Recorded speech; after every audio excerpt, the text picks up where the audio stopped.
Clan in the front, let your feet stomp.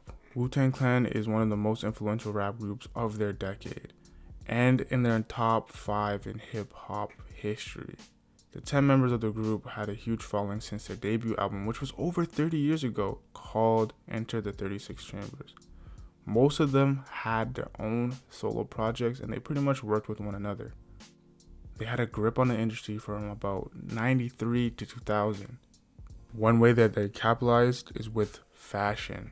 So let's talk about how Wu-Tang Clan influenced our style. And please leave a like and subscribe. Now, most of the members are from Staten Island, and a few of them are from Brooklyn. The members are as follows: Method Man, ODB, Jizza RZA, Expected Deck, Ghostface Killer, Raekwon, You God, Master Killer, and Capadonna. Each of them had their own unique style of rapping, and nobody lacked on the mic. You just had a member that you liked the most. For me, it was between Raekwon and Jizza, and then for my brother, it would be Method Man. When it comes to hip hop, it's a huge part of how we dress and how we style our clothes.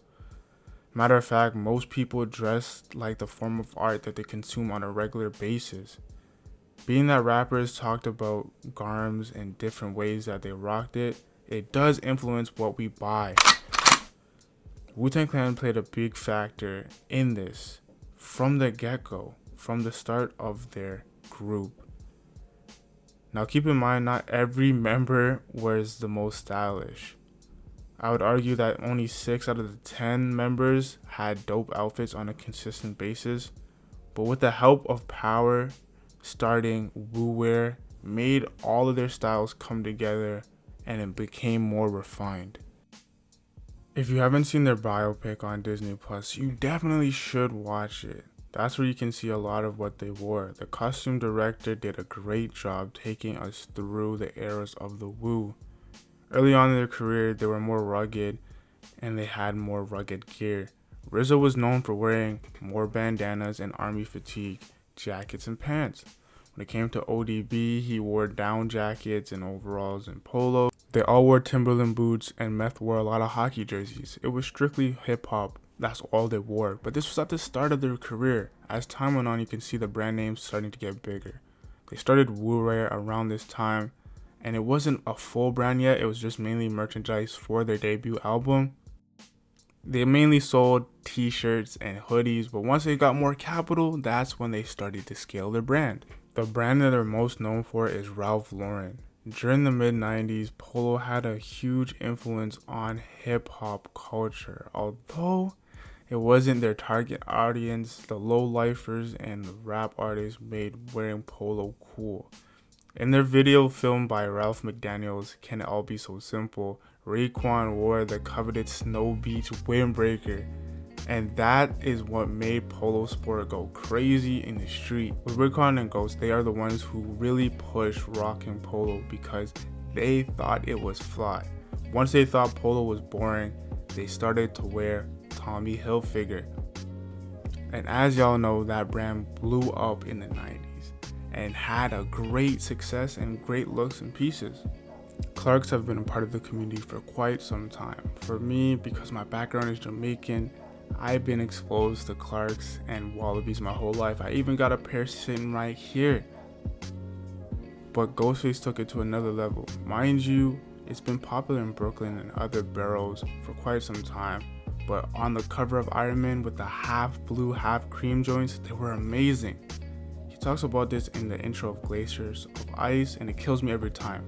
And that's on Raekwon's album, The Purple Tape. His style is very brash, flamboyant, and he wore a lot of minks, Versace robes, big jewelry, and all that cool stuff. Other brands that they wore and they spoke about are Averex, Karl Kani, Jabot, Fila, Champion, Versace, Starter, Carhartt, Fubu, Jordans, Timbs, Nike Airs, and Wu Wear. With Wu Wear, it was founded by the members for the members. But the person who spearheaded the operation is Power, and he was respected by the members. All the members put at least $40K into the brand in order for it to excel. They started with basic merch, but as time went on, they became more refined. They did a nice look for Raekwon's ice cream video with the background textures, and it looked pretty cool. They also worked on a lot of leather jackets, jerseys, and novelty items, which I wish I could cop for eBay for a fair price. They have done collabs over the years, and the most recent collab they did with Clarks was cool, but I wouldn't rock it, but it's still dope though. It still looked good. Also, they collabed with Supreme on a t-shirt with Raekwon and Ghostface Killah. You know the vibes, cousins. Peace to the gods of the earth.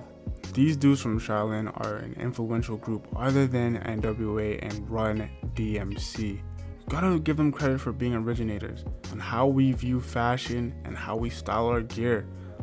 In the words of the illustrious ODB, rest in peace, Wu-Tang is still for the children.